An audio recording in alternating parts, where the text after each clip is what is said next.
Hello and welcome to The Lens with me, Sarah Travers. The Lens is a business in the community podcast in partnership with One Young World. Our guests today are Anna Moore, partner at global management consulting firm McKinsey and Company, and Robin Spierings, project lead the Sustainable Flight Challenge at KLM. Now, in this episode, we'll be exploring whether sustainability and profitability can work hand in hand, how green credentials can make a difference to businesses, and how responsible businesses are positively influencing their supply chains. So great topic today. Delighted to welcome our guests. Anna, Robin, welcome to The Lens. So first of all, I suppose, before we get into the whole big sustainability chat, let's find out a little bit more about both of you. So Anna, let's start with you. Tell us a little bit about yourself and your career to date. Thanks so much, Sarah. Thanks for having me on. And Robin, great to be with you on this. I co-lead our European sustainability strategy practice, and I lead our UK materials, construction, and real estate practice. So I spend all my time at that intersection, thinking about how do we make the built environment and the materials that go into it more sustainable. And as part of that, I led the creation of our Sustainable Materials Hub globally, and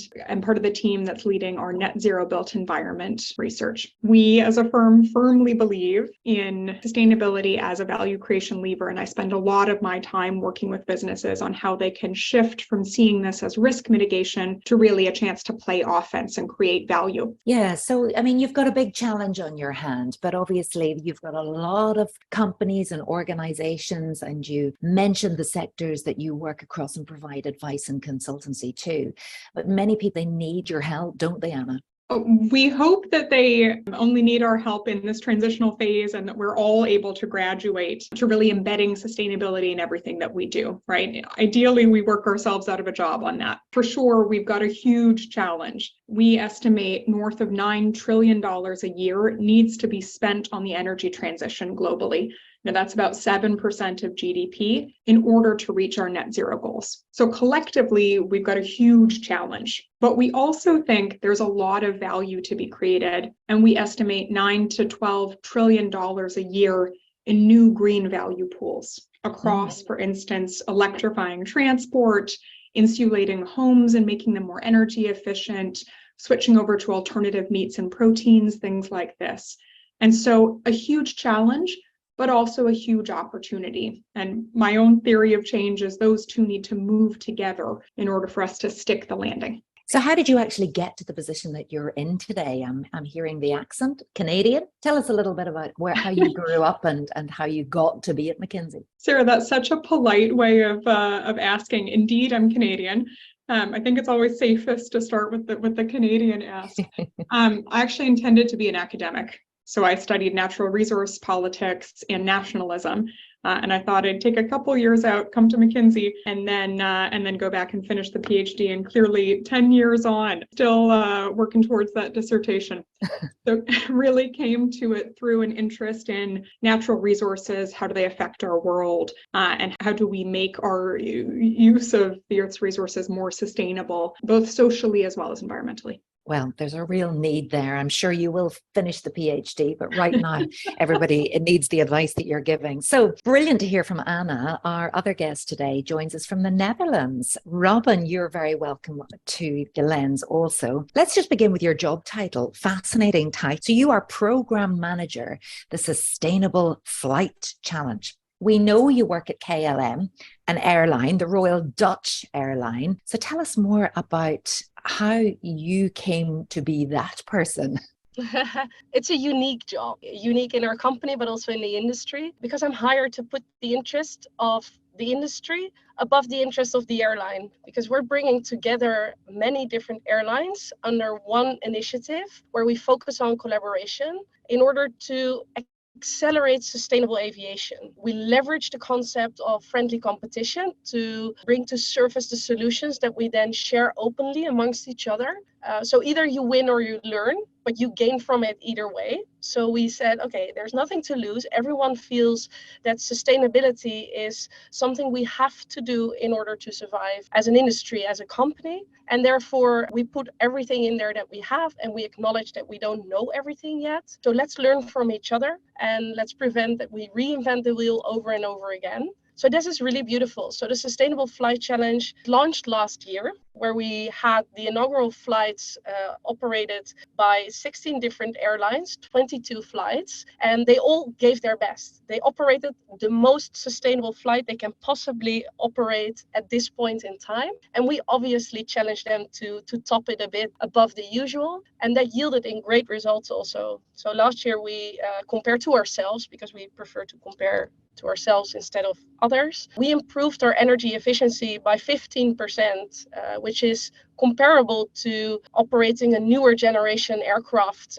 for example. So that's a massive improvement that we made there. So we're super proud of our results. And I'm heading this initiative as a program manager, trying to bring everyone together, put all the bits and pieces in there to make sure that we actually learn from each other and that we also collectively solve the problems that we identify that we haven't figured out by ourselves yet. Absolutely fascinating, because there's two words I never thought I would hear put together: sustainable aviation. I'm going to come back to that and find out a little more about what exactly you've been doing to move towards a more energy efficient way of working. But I want to ask you a little bit about your involvement with One Young World. What does it mean to you to be a One Young World ambassador, Robin? How did you get involved, and how has it helped you not only as an individual, but how do you feel that it's helping the world? For me, One Young World was a truly transformative experience. It was just an internal process where we could apply for participation in our company. And I was the lucky one who got selected. I went to the London event. I left there with the feeling of empowerment, with the feeling, yes, I am going to make the difference to the world type of attitude. And before that, I had a feeling, oh, whatever I do, it's insignificant. How can I change this big corporate? I can't. It's other people making those important decisions. It really changed the way how I perceive my own role and how I perceived what I could accomplish there. You're really making a change. And Anna, I wonder, do you share that same enthusiasm or same belief that maybe as a younger person coming in, you might doubt, what change can I actually make in these organizations? But do you feel that sense of, no, I'm here at the right time for a reason? Let's talk sustainability now, and what you actually do in that area, how you actually help your clients. I loved Robin's comment around, focusing on the industry rather than the individual company. This is a societal problem. And Sarah, to your point about, is there a sense of urgency? Do we have a sense of enthusiasm? Yes, absolutely, because this is a budget problem, not a run rate question. Carbon is a budget. We need to solve it yesterday. I'm sticking with carbon as opposed to wider sustainability, but the same sense of urgency is true of both. As a firm, we really focus on helping businesses think about, how do we create value through sustainability so that we continue to make those long-term investments even in an economic downturn. I think sustainability and economic growth need to move together, or we start to head into a recession. People start to think to themselves, can I still afford this, et cetera, et cetera.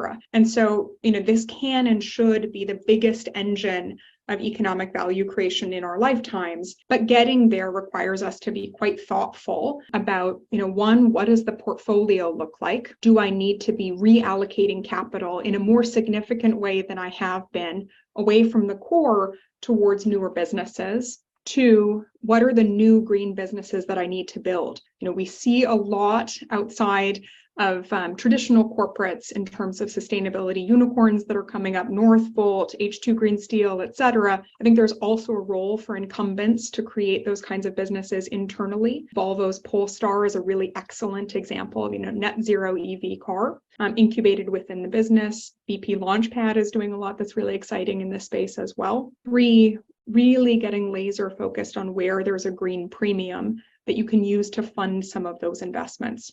I spend a lot of my time in the materials world, and as just one example, we see a 50 to 60% gap at the middle of this decade between supply and demand for green steel. That's going to drive an enormous premium. That's driven by automotive OEMs' desire to decarbonize. That's a real opportunity for businesses, and a time-bound one. So you need to be moving, again, yesterday. And finally, decarbonizing operations. It's trite but true that lean is green. A lot of the changes that we make in order to be more energy efficient are good for the bottom line, as well as being good for the environment.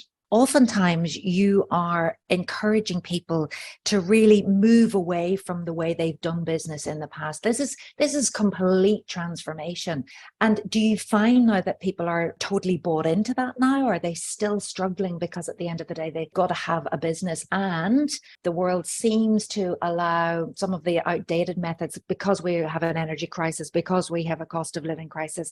You can see how that trajectory, maybe that momentum, has maybe waned a bit. Is that fair to say? Of course, this is a challenge. And of course, it's a challenge to embed sustainability throughout the business. I think about it as the same kind of transition that safety went through 10, 15 years ago. I'm not the first to use that analogy, but went from being seen as competitive advantage. Folks were unwilling to share their data and quite specialized. You had your safety manager, but not, the responsibility of everybody on the shop floor. Now it's everybody's job. I think you have a similar transformation that needs to be made, and many companies are starting to make with sustainability. Robin can speak to how KLM, for instance, have tried to drive this. Do we see folks, as we enter an economic recession or likely economic recession, starting to question or pull back on some of their investments? For sure, we see this question. For us, it's a matter of and, not or. Again, because this is a budget, not a run rate problem, and because capturing the opportunity requires, in many cases, making long-range investments. And so we're seeing businesses that are keen to capture that green premium, sticking with a lot of the investments that they've already earmarked. And those that win in that green premium world will be those who have maintained their investments. Robin, you want to come in there? Yeah, I love how Anna's referring to safety, because it's actually a statement that we live by. Because I'm not sure if everyone is aware, but flying is the safest form of transport in the world, and it is so because we exchange information about each and every incident that occurs there. We were inspired by that, and we said, if we can use that same model for sustainability, like how can we be the safest way of transportation? But also, how can we be the most sustainable way of transportation?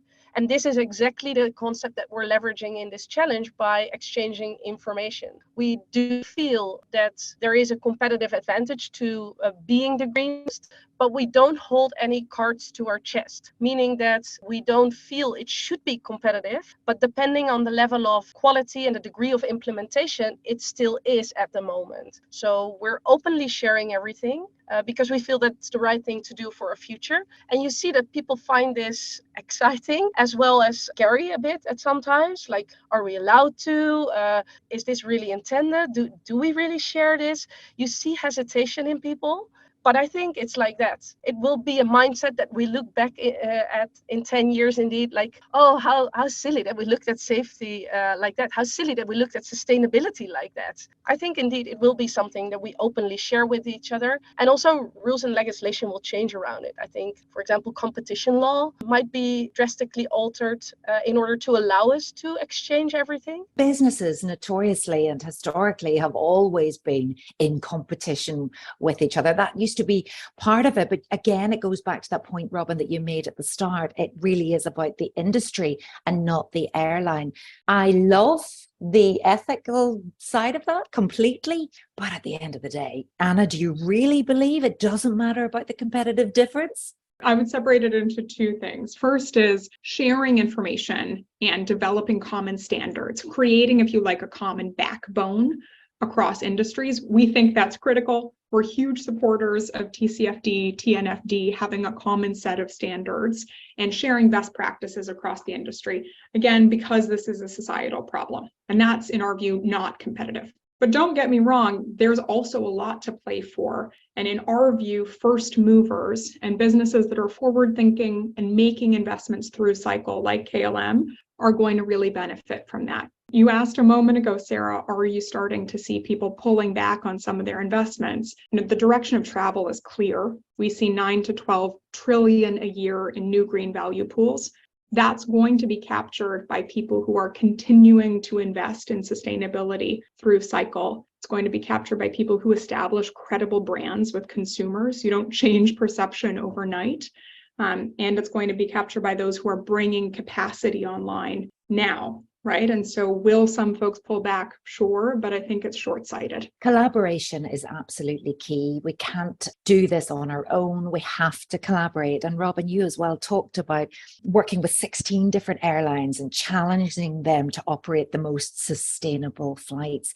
You have something on your website that's really struck me, and it was appealing, I suppose, to passengers, your customers. And it was like, how really do you do your bit to save the planet by continuing to fly? And it actually had a staggering statistic up there that, did you know that flying from Amsterdam to Brussels takes longer than going by train? And you have something there that should be wanting to make people book a flight. In fact, it's saying, whoa, do you really want to book this flight? That's quite groundbreaking.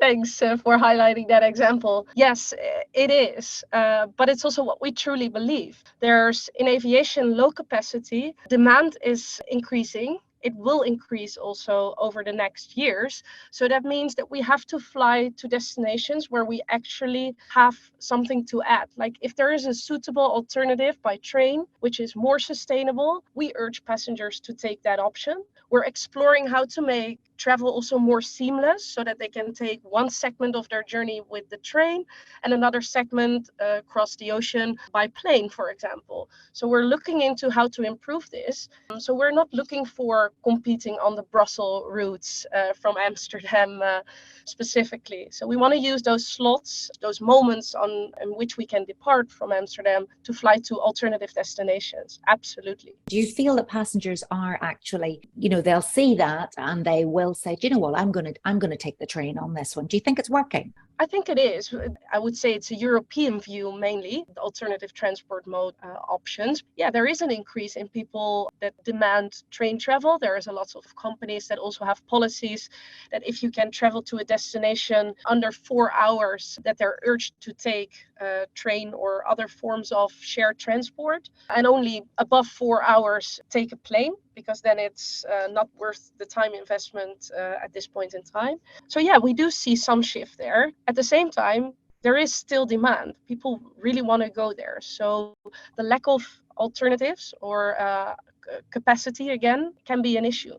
I wondered also about the comparison. We've talked about safety, but also thinking of the tobacco industry and, those warnings on cigarette packets. Did they really stop people from buying the cigarettes? I don't know, in all honesty. I doubt, because I think if people smoke for an addiction and a message on the package won't necessarily hold them back, I think it requires a bit more regulation. Take what was it, New Zealand? If you are born after 1994, you're not allowed to buy any cigarettes for your entire life. So this is a way to enforce something more from a governmental perspective. And sometimes I really think that we need the same to change things on an industry level as well. We actually want European legislation. We want a level playing field across the industry. We would love to have equal taxing on things that harm the planet, but it can't be done from a single country. It can't be done from a single airline, because if we do that, then people would just take transport, take the nearest airport across the border and take the same flight with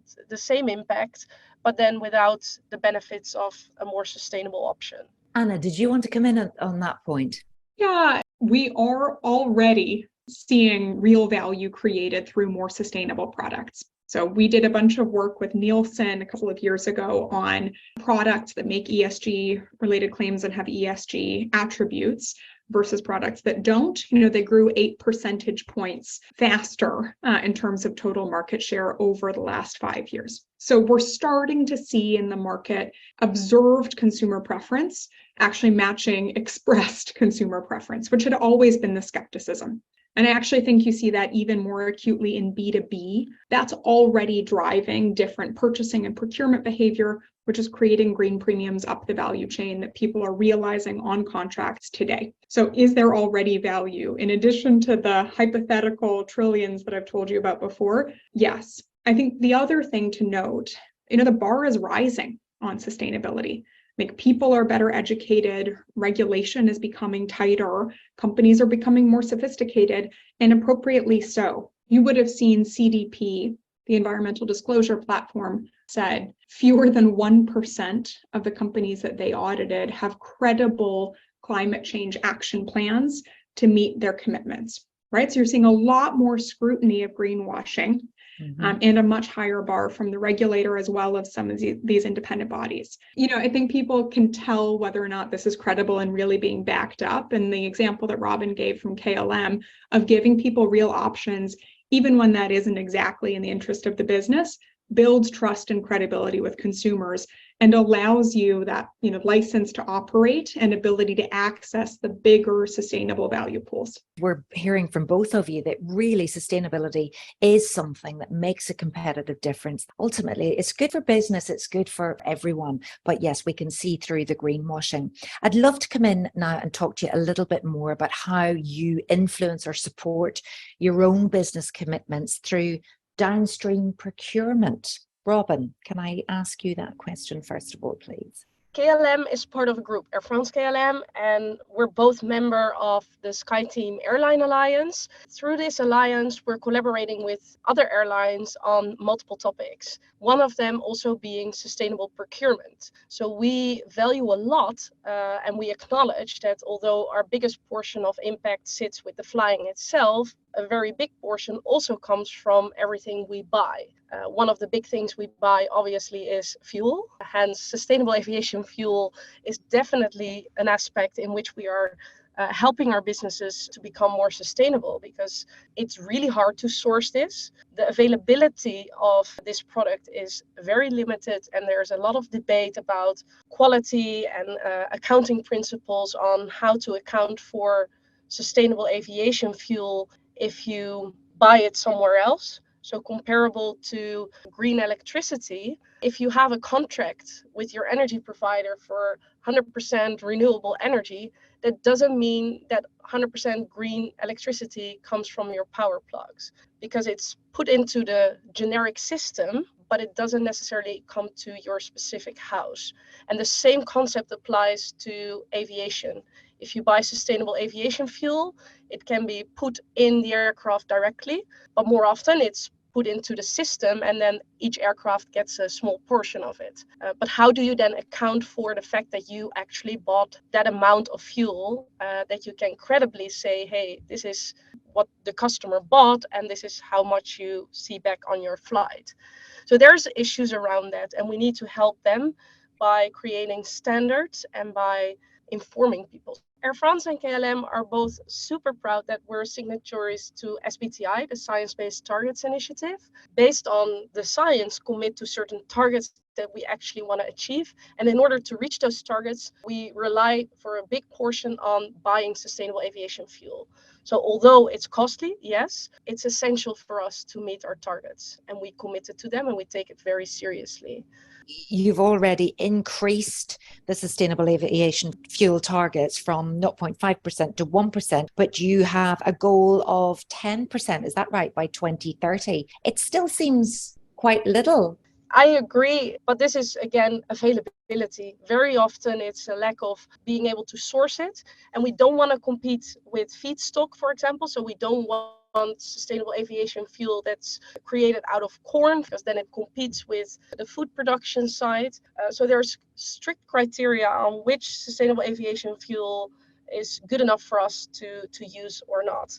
And the second part that we need to solve is that we don't have unlimited funds. So indeed, it is very costly. So the fact that we don't have 10% yet is availability. And as well, we need to figure out how to make this business model work. So you see a big success in the corporate agreements there. So a lot of businesses require their staff to travel with a lower carbon footprint. Hence, they are willing to invest more in programs to buy sustainable aviation fuel. So there's multiple ways to achieve it, but it's a long road ahead, because ultimately we also see not everyone is willing to pay extra.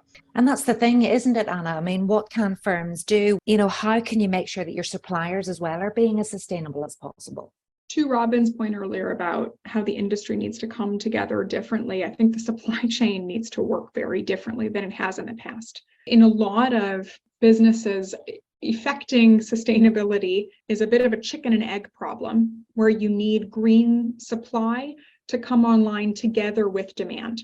and you have upstream saying, look, I'm not confident yet that there is a demand signal, so I'm not necessarily going to invest in retrofitting my factory. And then you have the downstream saying, look, guys, I really need you to be able to supply me with greener raw materials, et cetera. So you have a little bit of folks looking at each other.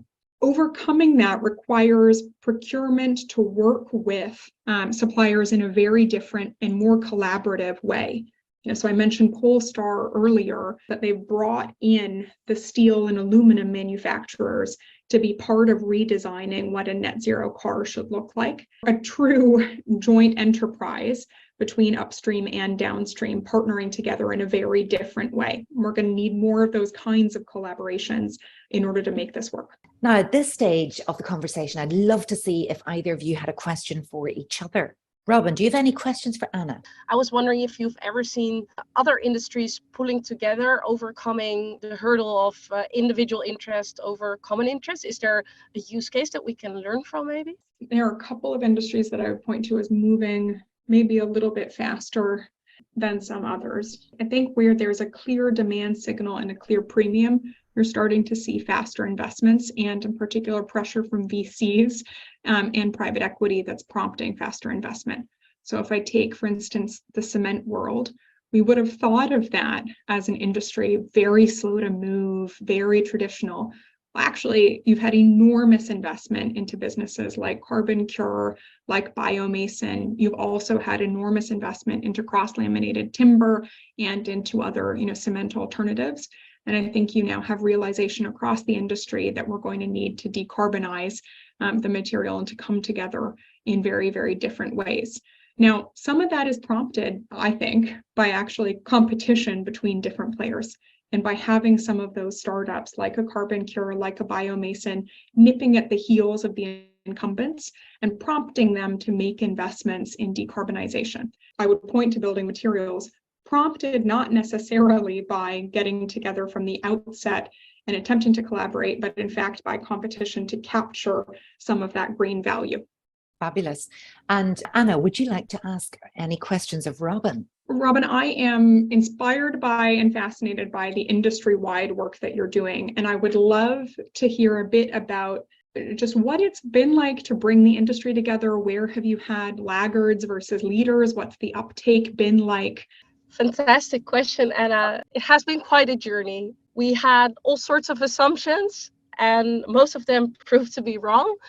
Because in this industry of aviation, we have some big key players that tend to have all the people and very often are perceived as the ones that know it all because they have the room to hire specialists and expertise. And then you have the small players, the underdogs. And we've clearly seen last year that although they are underdogs, they definitely are all in it as well. Learning from each other comes from the right intent, but also knowing how to find the right people. In KLM alone, we have 30,000 people working across multiple different business units. So how do I connect these people with the relevant colleagues in other airlines so that they actually benefit from it instead of it becoming sort of a mandatory exercise so that we tick the sustainability box? So how do we make it relevant, useful, and therefore see actual impact from it? We're figuring it out along the way. A lot of it is related to building relationships. I've never done a project that people say yes to so easily in terms of collaboration, and it's because it has a higher purpose. We need to listen to those small players. Absolutely. I think that reverse mentoring, if you like, or just to see what other people are doing and encouraging people to go faster, braver and bolder in the decisions that they make, which really is what business in the community encourages organizations to do. It's very evident to me that both of you, that's where your heart lies, is taking those risks and sharing the learnings. Robin, how would you say KLM is going faster, braver and bolder in the decisions they're making in the benefit of people and the planet? I love this question because I do too. The Sustainable Flight Challenge is actually born from an initiative called Bold Moves. And this was an initiative that was created by a group of people amidst the COVID times. And they felt that we needed to step up even more in terms of the sustainability topic. Later, it was endorsed by top management, but it was really a bottom-up approach. And each and every initiative had a few characteristics. It had to change the company in some way. It had to have significant impact.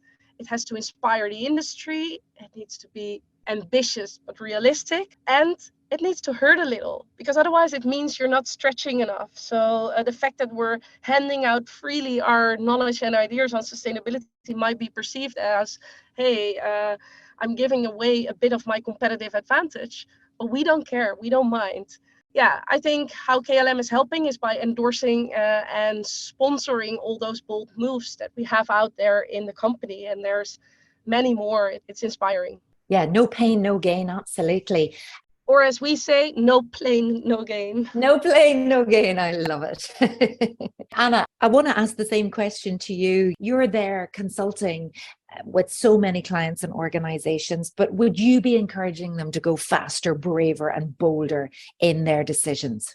Yes, both because it's the right thing for the planet and because it's the right thing for their profitability. The two go hand in hand. This is an and, not an or. And in the same way that companies that invest through recessions outperform those that don't, companies that continue to invest in sustainability are going to be the ones who capture the 9 to 12 trillion a year in sustainable value pools.